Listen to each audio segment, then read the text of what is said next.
Useful and Instructive Poetry by Lewis Carroll. Read by John Robledo. My Fairy.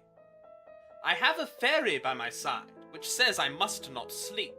When once in pain I loudly cried, it said, you must not weep. If full of mirth I smile and grin, it says, you must not laugh. When once I wished to drink some gin, it said, you must not quaff. When once a meal I wished to taste, it said, you must not bite.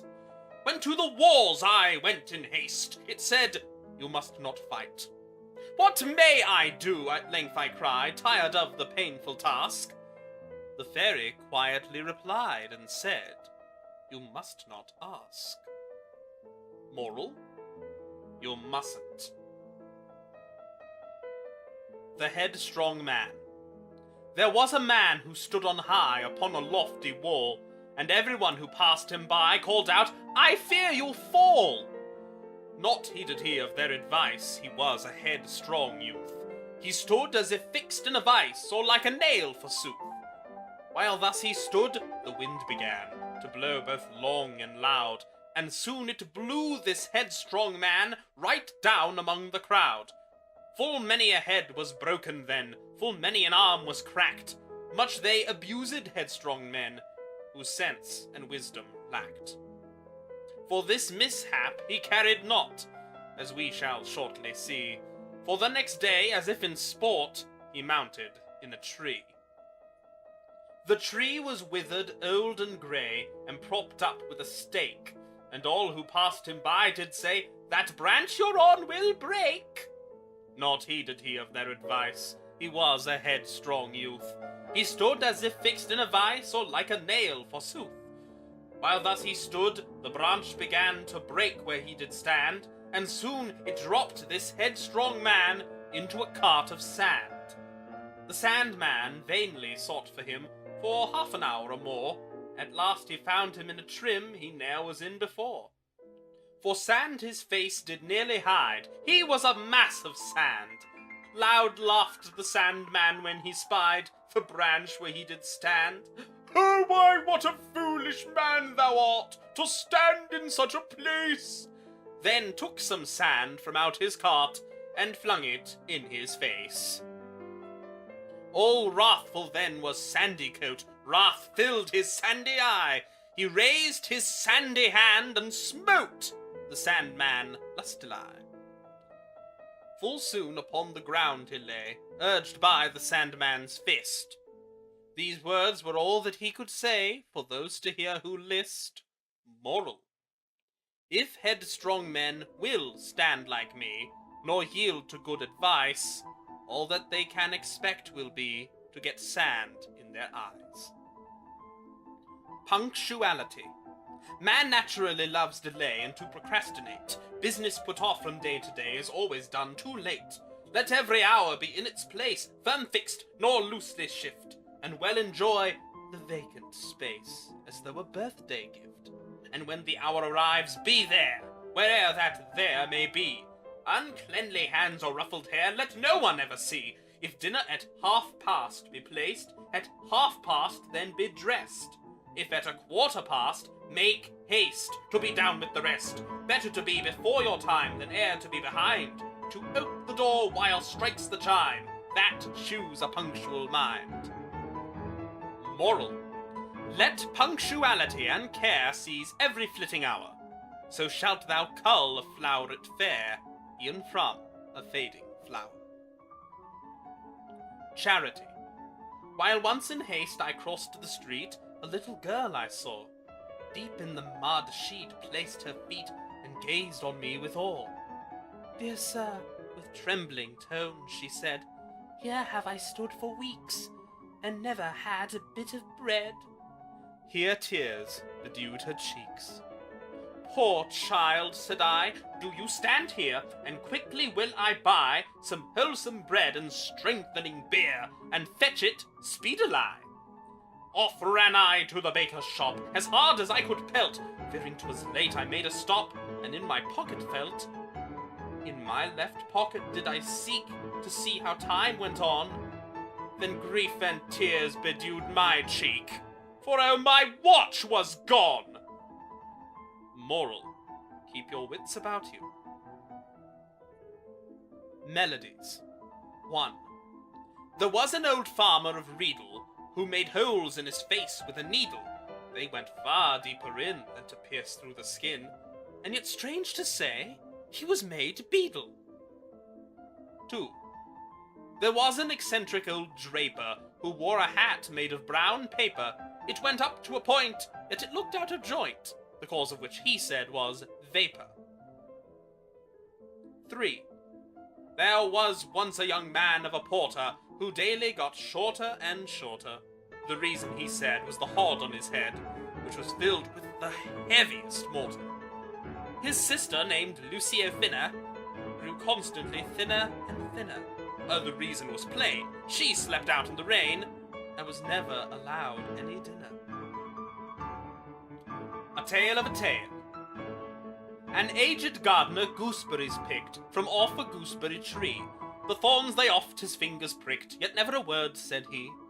A dog sat by him with a tail. Oh, such a tale! I ween that never such in hill or dale hath hitherto been seen.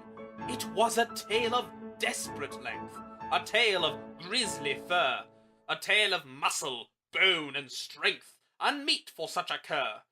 Yet of this tale the dog seemed proud, and ever and anon he raised his head and barked so loud that though the man seemed something cowed, yet still his work went on.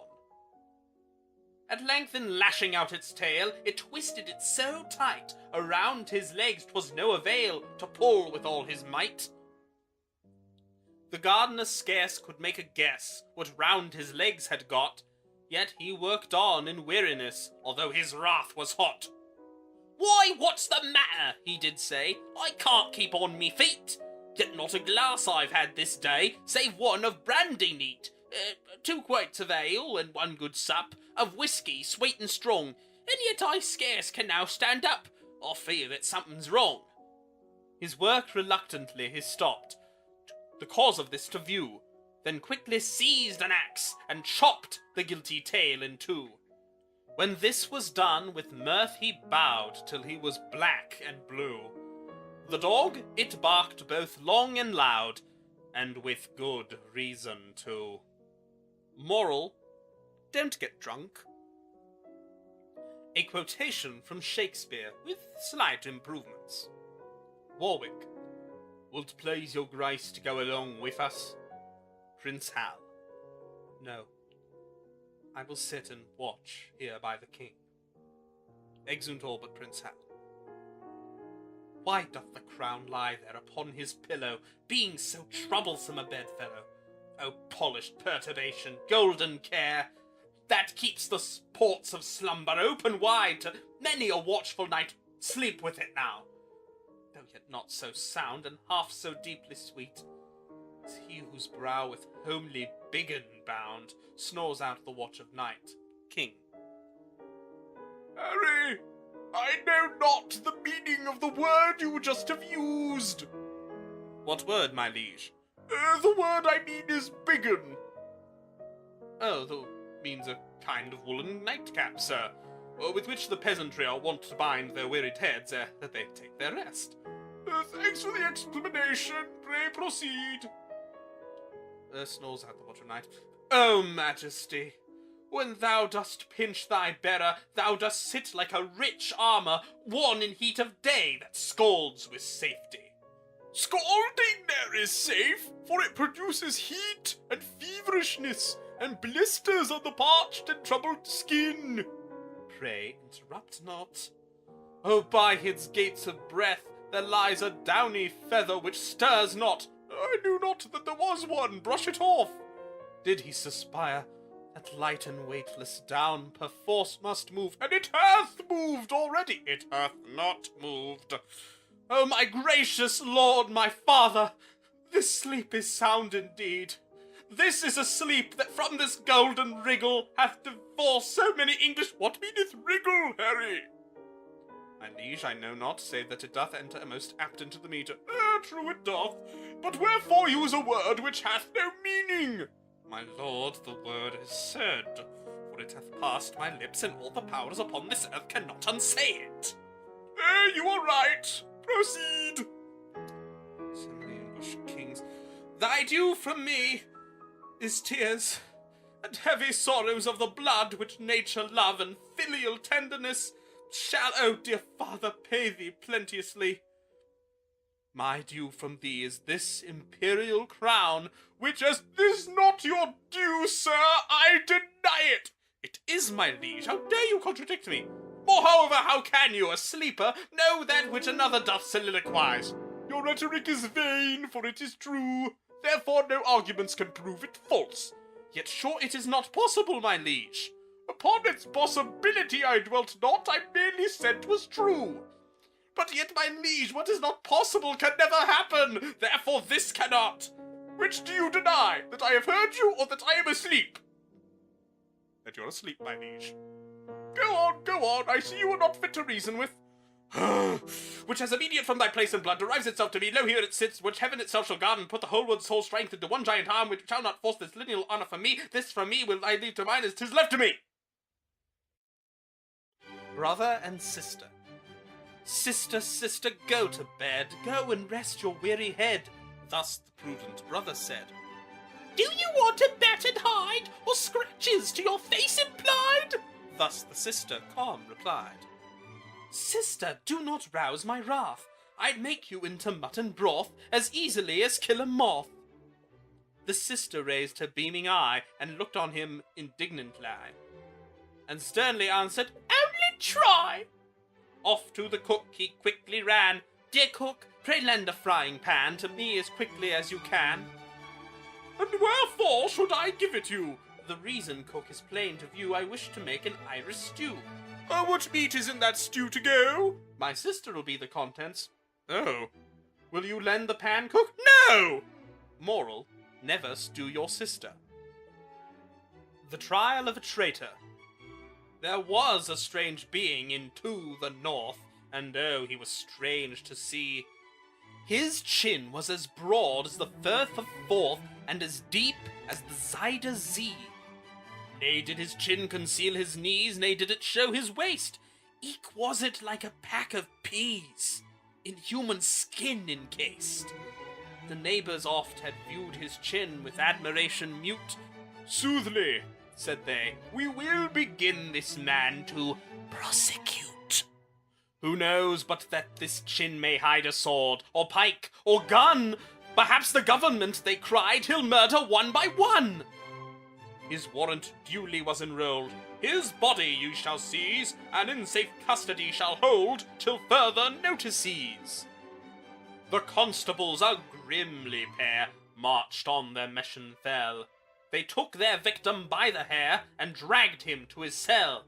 The livelong night upon the stones in fetters was he lain. Whilome his sighs and eke his moans betokened grief and pain. The morrow morn the magistrate granted an interview. His hair was short, though very straight. Toward the skies it grew. The magistrate, he raised his hand, nay, from his seat he stirred. Aside, said he, I pray thee stand, anon thou shalt be heard. Soothly, said he, and that will I, for certes am I word. He sunk into a chair hard by, and rubbed his fizzled beard. The evidence was fairly tried, the jury left the dock. Upon their verdict to decide, the key turned in the lock. Not guilty, the judge forward bent, his hair of 80 frosts. You see, the prisoner's innocent, so you must pay the costs. Moral, pay the costs! The juvenile Jenkins. The juvenile Jenkins was jumping with joy as he sported him over the sandy lea. In his small fat hand there was many a toy, and many a cake in his mouth had he. But the juvenile Jenkins he heard a voice, which made him with horror thrill through and through. Come into the house, don't make any noise, for I've got a parcel for you. The juvenile Jenkins he entered the door, and lo on the table the parcel lay. He wiped his feet on the mat on the floor, while his mother reluctantly did say, Perhaps it may be a sock or a mitten. He covered her face with his kisses soft, as he read the direction upon it written, "The juvenile Jenkins, moral, a present from Croft." Facts. Were I to take an iron gun and fire it off towards the sun, I grant 'twould reach its mark at last, but not till many years had passed. But should that bullet change its force, and to the planets take its course, 'twould never reach the nearest star, because it is so very far. The Angler's Adventure. As I was lingering by the river's stream, striving to lure the shoals of glittering fish, with hook and line, methought I had a dream. That's what I caught was placed upon a dish. No tail it had, it could not be a beast, no wings, it could by no means be a bird. Its flesh, when tasted, proved a luscious feast, and yet methought its name I'd never heard. Speckles it had, of most enchanting hue. An unknown foreign creature it appeared, it might be anything, perhaps a Jew. I almost wondered it had not a beard. While thus I slept and dreamed, I felt a twitch, which almost pulled my fishing rod away. I started to my feet. Oh, what a rich vision of splendor in the water lay! The creature of my dream, most wonderful, struggling most violently on the hook. I landed it with one most desperate pull, ere that I ventured on its form to look. In every item it did correspond exactly with what I in sleep had seen. It seemed in fact almost to go beyond the former in the grandeur of its mien. I scarce could fancy that there did exist a creature which in beauty so surpassed. I pondered o'er each fish and bird and beast, and puzzled out its name, I thought at last. By thinking over Buffon's history, and Bewick's birds, and Isaac Walton's book, I seemed to penetrate the mystery, the name of that which hung upon my hook. Remembering Isaac Walton's own instructions, and other anglers who've gone before us, by algebra, and eke the help of fluxions, I made it out. It was a plesiosaurus. Is it not so? I said unto my maid. She wrung her hands, as through the room she strode. Take it away, O master mine, she said. It is, it is, it is. It is a toad! Moral. Don't dream. A fable. The Caliph Emir sat upon his throne. He ravaged all the land till he was left alone. The Brahmin Mufti came his throne before. He told a tale all full of learned lore. An ancient owl he sat upon a tree, a younger owl, and he would married be. He asked him for a boon and dowry fair, since he to all his property was heir. He said, My son, I have it not to give, but if 1 year our Caliph he should live, I'll give you, dearest duck, as sure as fate, 100 farms, all waste and desolate. He ceased his tale, he gazed upon his face, he saw his tears come trickling down apace. He thought upon it for an hour or more. He did what he had never done before. He changed his conduct, he the people blessed, no more he made them weep. And the land was steeped in happiness, full 18 inches deep. Moral. Change your conduct. Rules and regulations. A short direction to avoid dejection by variations in occupations and prolongation of relaxation and combinations of recreations and disputation on the state of the nation in adaptation to your station, by invitations to friends and relations, by evitation of amputation, by permutation in conversation and deep reflection, you'll avoid dejection. Learn well your grammar and never stammer, write well and neatly and sing most sweetly.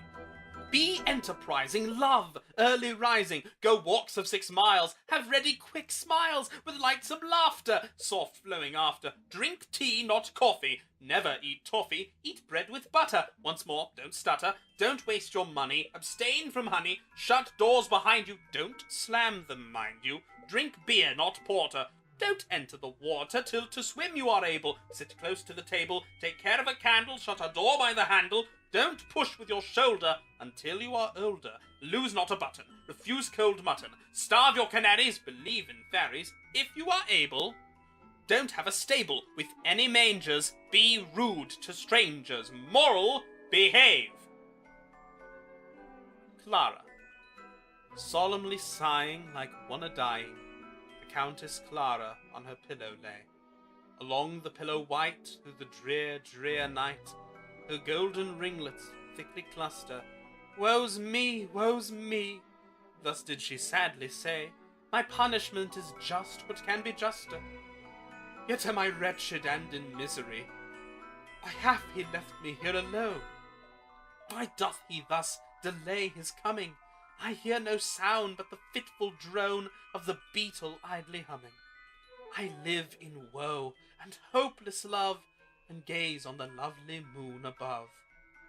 The yellow moon, she looketh down aloft, and through the dark and murky night she sends her whispers soft. With rays of light through the murky night she makes the dark as noon. Oh, would I were a screech owl now, to woo the yellow moon. Through distant lands of pleasantness, a region of despair, I wander on in weariness, and madly tear my hair. Is it not so? Do not I hear his voice? Ah me, my heart rejoice! Woe, woe, woe, woe! My brain it reels, my heart is all on fire, as curls the smoke from yonder village spire. Alas, oh no! Sudden she hears a thundering charger's stamp, she hears a horseman tramp, she hears a vacant tone, still wild and wilder grown. Ha ha ha ha! Some beer there, ho! Who said so, hey? Answer, you base-born churl! 1, 2, 3, 4, I took you for a door, but still you are an earl, stay! Fetch me the bottle, 'tis not empty yet. What will you fret? I didn't do it, no! I bet you 2 to 3 I win. What's that? Fish up that fish without a fin. Fetch me my walking stick and hat. Who trod upon the collar of my coat? I do not care a groat. Fill the cup. Let's have a sup. Have not I rid the livelong night? Dear me, I cannot stand upright. At the sound of his voice and at his tone, the Lady Clara gave a moan. Thus said she, oh, oh, what a go! What did he say? I did not understand. The gaiety, the sadness of the land, through bounding binnocks ever flows, like the red rose. The smoke it curls, the chimney topples near, the stars all quake for fear. Ah me, I make my troublous moan, but he is wild and wilder grown, his wrath is hot, oh is it not? I shriek with agony's attack, I scream with sudden pain. I would I were a maniac, I would I were insane! Through the dim darkness of the night, she saw a vision bright, an aged, hoary monk. Thus he the silence broke, and thus he spoke, extending forth his shriveled hand. It seemed a mountain, dimly grand, that did before the lady stand. Weep not for him, lady fair, tear not off thy golden hair. Do not scream and do not faint, utter not thy loud complaint. He's only swallowed too much beer, he'll not come to any harm. Don't waste time in useless fear, indulge not in alarm. Go down, let thy guilty husband in. Thus spoke the monk. He's only been a-drinking too much gin, and got dead drunk. Moral: woo the yellow moon. Our visitor. Well, if you must know all the facts, I was merely reading a pamphlet, when what should I hear at the door but a knock, as soft as a zephyr. I listened and heard it again, so as loud as I possibly could call. I shouted, "Don't stand waiting there, come in! Let me know who you are, sir!" Mildly entered the room, with his hat in his hand and his gloves off, and a meek, gentle bow he performed, while my anger was rapidly rising. "Who are you?" I angrily cried, and with a hand on his heart as he bowed low, in the gentlest of tones he replied, "Your servant, Sir Porker and Shovel." Didn't I just ring the bell? "Here, Tom, Dick, George Andrew," I bawled out. "Come here, show this stranger to the door." My summons they heard, and they did it. Soon to the door was he guided. Once more he turned to me and bowed low, and so with his hand on his heart, with all possible meekness, departed.